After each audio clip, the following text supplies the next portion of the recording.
बिस्मिल्लाहिर्रहमानिर्रहीम। अस्सलाम वालेकुम नाज़रीन कराम, मैं हूं मखदूम शहाबुद्दीन और आप देख रहे हैं मेरा फेसबुक और यूट्यूब चैनल।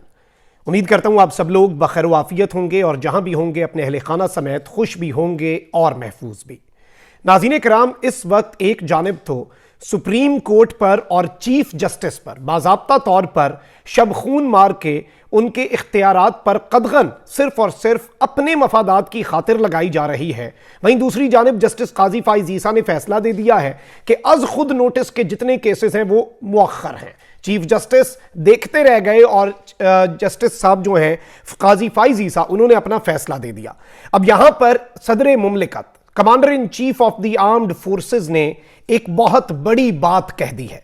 जजेस हजरात को वाज़े पैगाम दे दिया है और यह सुनकर हामिद मीर भी चकरा कर रह गए हैं, क्योंकि बात मार्शल लॉ तक आ पहुंची है और आईने Pakistan, the constitution of Pakistan is in danger. यह बात बाज़ाब्ता तौर पर सुप्रीम कमांडर ने, commander in chief of the armed forces ने बाज़ाब्ता तौर पर कह दिया। मैंने आपके सामने क्लिप भी रखना है। यह क्लिप तमाम तर जज साहिबान के लिए, यह क्लिप तमाम तर पॉलिटिकल स्टेक होल्डर्स के लिए बहुत अहम है।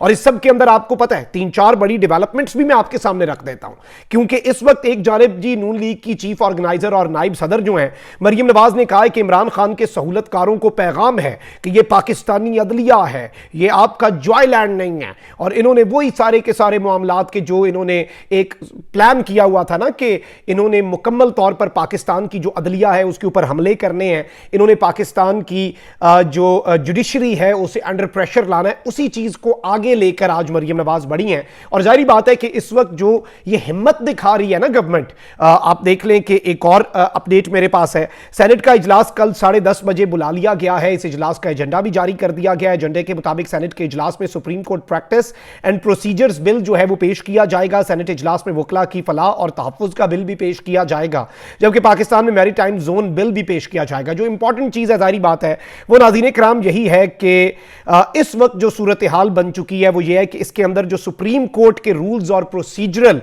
एक वो पूरा सिस्टम है, उसके हवाले से जो बिल है वो सेनेट ऑफ पाकिस्तान में पेश करके फिर सदर मुमलिकत तक भेज दिया जाएगा।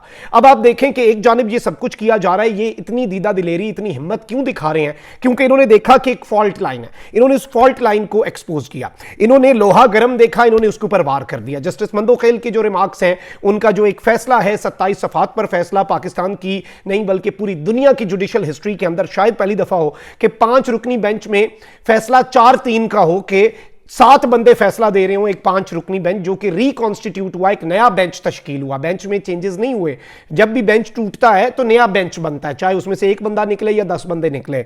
अब यहां पर एक जानिब आप देखें कि जस्टिस काजी फाइज ईसा ने 3-2 से खुसूसी बेंच ने फैसला दिया और इन्होंने कह दिया है कि जब तक अब नए रूल्स नहीं बनाए जाते, सुप्रीम कोर्ट का फुल कोर्ट नहीं बैठता, आर्टिकल 184(3) के तमाम केसेस जो हैं वो मुलतवी कर दिए जाएं। अब वहीं दूसरी जानिब एक और डेवलपमेंट भी है। सुप्रीम जुडिशल काउंसिल में सुप्रीम कोर्ट के जस्टिस मज़ाहिर अली अकबर नकवी, जिनका तस्वीर जो है बाज़ाब्ता तौर जिनका जिक्र मरियम नवाज स्टेट टेलीविजन पे करती हैं और जिन्हें नेम एंड शेम किया जाता है, और उनके वाले से कुछ ऑडियोज को तोड़ मरोड़ कर जो पेश किया गया, उनके खिलाफ रेफरेंस में शिकायत कुनंदा मियां दाऊद एडवोकेट ने अपना तफसीली बयान हल्फी भी जमा करवा दिया है। शिकायत कुनंदा मियां दाऊद ने बयान हल्फी के साथ रेफरेंस के दस्तावेजी सबूत बजरिया मुतफर्रिक दरखास्त दोबारा जमा करवाए हैं और मियां दाऊद को जस्टिस मज़ाहिर नकवी के बेटों की जानिब से भेजा गया लीगल नोटिस और मियां दाऊद की तरफ से जवाब की कॉपी भी मुतफर्रिक दरखास्त के साथ मुंसलिक कर दी गई है। मियां दाऊद ने कहा कि चीफ जस्टिस जो जस्टिस नकवी हैं और बेटों के नाम मशकूक अंदाज में खरीदी गई जायदादों की दस्तावेजात में मौजूद हैं। अब एक जानिब आप ये सारी बातें समझ लें, वहीं दूसरी जानिब जाहिर बात है सदर मुमलिकत का अभी भी एक बड़ा अहम तरीन किरदार है और सदर का जो किरदार है वो बहुत ज्यादा इंपॉर्टेंट है। इस किरदार के अंदर अब चीजें क्या हैं, सदर आरिफ अलवी की स्टेटमेंट में आपके सामने रखता हूं। और एक जानिब जस्टिस काजी फाइज ईसा ने जो 3 रुकनी खुसूसी बेंच ने 2-1 से फैसला दिया और यह केस था बेसिकली कि हाफिज़े कुरान को 20 एक्स्ट्रा नंबर दिए जाएं या नहीं। और एक जज साहब ने जो इख्तलाफ किया इस फैसले से वो ये किया है कि हमने तो इस मामले को सुना ही नहीं, जिस चीज के ऊपर फैसला दे दिया कि 184(3) के तहत जो मुकदमात है उनकी समाअत मौखर कर दी जाए। अब मैं आपको यहां पर यह बता दूं कि सदर मुमलिकत डॉक्टर आरिफ अलवी का कहना है कि चीफ जस्टिस का इख्तियार महदूद करने की कानून साजी की टाइमिंग एक सवालिया निशान है। और इन्होंने कहा कि supreme court practice and procedure bill 2023 पर सदर आरिफ अलवी ने बाज़ाब्ता तौर पर गुफ्तगू की है और कहा है कि चीफ जस्टिस का इख्तियार महदूद करने की कानून साजी की टाइमिंग एक क्वेश्चन मार्क है, इससे बहुत से क्वेश्चन जो है वो रेज होते हैं। सदर आरिफ अलवी का कहना था कि supreme court practice and procedure bill 2023 पर सुप्रीम कोर्ट को एतमाद में लेने की जरूरत है। आपने सुप्रीम कोर्ट को तो एतमाद में लिया नहीं, बिल पर दस्तखत करने का फैसला उस वक्त करूंगा जब यह बिल मेरे पास आएगा, यानी जाहिर बात है सेनेट से यह सदर मुमलिकत को भेजा जाएगा। सदर मुमलिकत इसे डिले कर सकते हैं, लेकिन जाहिर बात है कि सदर मुमलिकत के जितने इख्तियारात हैं वो एक बड़े महदूद किस्म की सेरेमोनियल पोस्ट होती है, लेकिन बहुत सी जगहों पर सदर का एक इख्तियार भी होता है। दुआ है कि जजेस आपस में इश्तराक पैदा करें। यह आरिफ अलवी साहब ने बड़ी इंपॉर्टेंट बात की है कि जजेस को, मौजूद जज साहिबान जो है, उन्हें आपस में इश्तराक पैदा करना पड़ेगा। इलेक्शन कमीशन की जानिब से अक्टूबर में इंतखाबात के ऐलान के हवाले से आरिफ अलवी का कहना था कि अक्टूबर में भी इलेक्शन का इनेकाद इस वक्त खतरे में नजर आ रहा है। और ऑब्वियसली ये बात सबको पता है कि उस वक्त ना आरिफ अलवी सदर होंगे, ना chief justice Umar Ata Bandial chief justice होंगे, जस्टिस काजी फायजी साहब उस वक्त चीफ जस्टिस होंगे, नया सदर होपफुली शायद ये मौलाना फजलुर रहमान को सदर बना दें उस वक्त, या कोई कायम मकाम सदर हो। तो ये सारी की सारी चीजें ऑब्वियसली आपको भी समझ आ रही होंगी कि किस जानिब जा रही हैं। और इसके अंदर फिर क्या किया जाएगा कि इस वक्त ये फिर आगे कर लेंगे उसे बड़ी आसानी से, इनकी अपनी फील्डिंग सेट होगी क्योंकि सदर नहीं होगा। और इन्होंने ये बात सूबाई असेंबलियां तहलील करने से पहले इमरान खान को बता दी थी। आरिफ अलवी साहब ने ये कहा है कि ये सारे का सारा मामला क्या है। और इस सब के अंदर अब जो सूरत हाल बन चुकी है, आरिफ अलवी साहब ने हामिद मीर को क्या कहा है कि अल्लाह रहम करे, मैं दुआ करता हूं कि जजेस आपस में इश्तराक पैदा करें। उनकी ना इत्तफाकी से, जजेस के जो आपसी इख्तलाफात हैं उनका एक इत्तफाक पैदा ना करना जो है, उससे अवाम भी आपस में लड़ते हैं।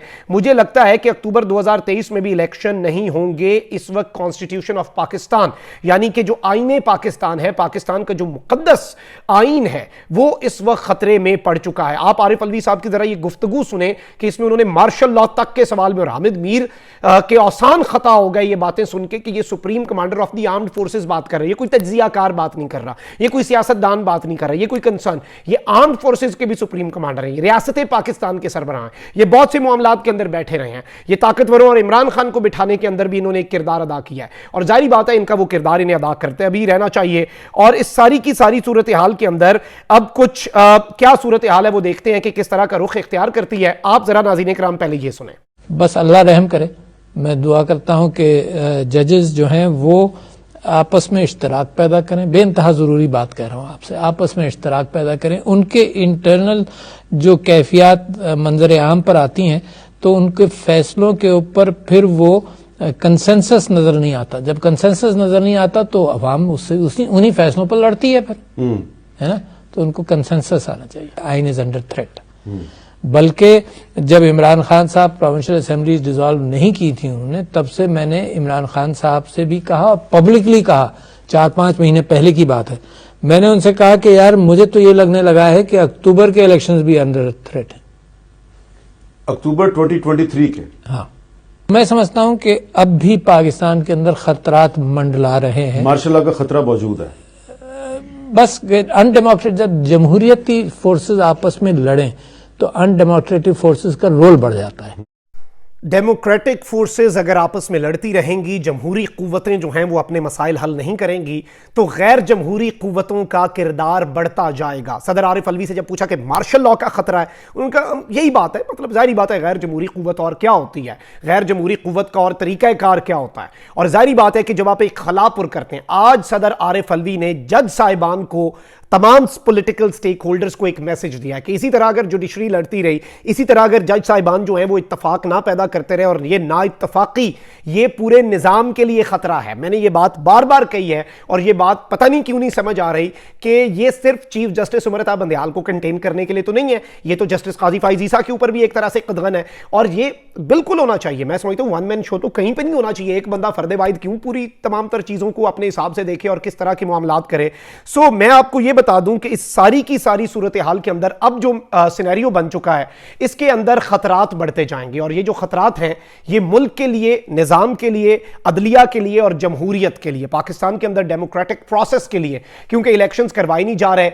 और इलेक्शन जो हैं वो इसी तरह से आप देख लें कि वो अब 2023 में अक्टूबर में भी नहीं होते, और ये 2024 के अंदर अल्टीमेट मंसूबा तो यही था। और जब आपके मुल्क के अंदर सहाफ़ियों के जरिए ताकतवर और हुकूमत जो है वो ये पैगाम दे कि चीफ जस्टिस ने अगर ये फैसला फैसला कॉन्स्टिट्यूशन के मुताबिक दिया तो चीफ जस्टिस अपना भी मजाक उड़वाएगा, सुप्रीम कोर्ट का भी मजाक उड़वाएगा और अपने फैसले का भी मजाक उड़वाएगा और फिर पूरी दुनिया देखे कि फिर वो मजाक उड़ाया भी जाए। और जब चीफ जस्टिस उसके बावजूद डट जाए कि मैंने कानून और आइन के मुताबिक फैसले करने हैं, तो आप पार्लियामेंट का डंडा चलाएं और चीफ जस्टिस जो है उसे प्रेशराइज करने के लिए कानून साजी करें। कानून साजी की जो टाइमिंग है, सदर मुमलिकत ने उसके ऊपर क्वेश्चन मार्क लगा के सवाल पूछ के ये चीज वाजे कर दी है कि ये इतनी आसानी से सदर मुमलिकत जहां तक इसे कंटेन कर सके, सदर मुमलिकत आरिफ अलवी जहां तक इसे रोक सके इस कानून साजी को जो पार्लियामेंट की तरफ से कदगन। और आप फुर्तियां देखें कितनी फुर्ती से ये सारा मामला किया जा रहा है। और अब जस्टिस काजी फाइज ईसा की कितनी फुर्ती से जजमेंट आई है, क्योंकि उनके पास एक खुद नोटिस पे ये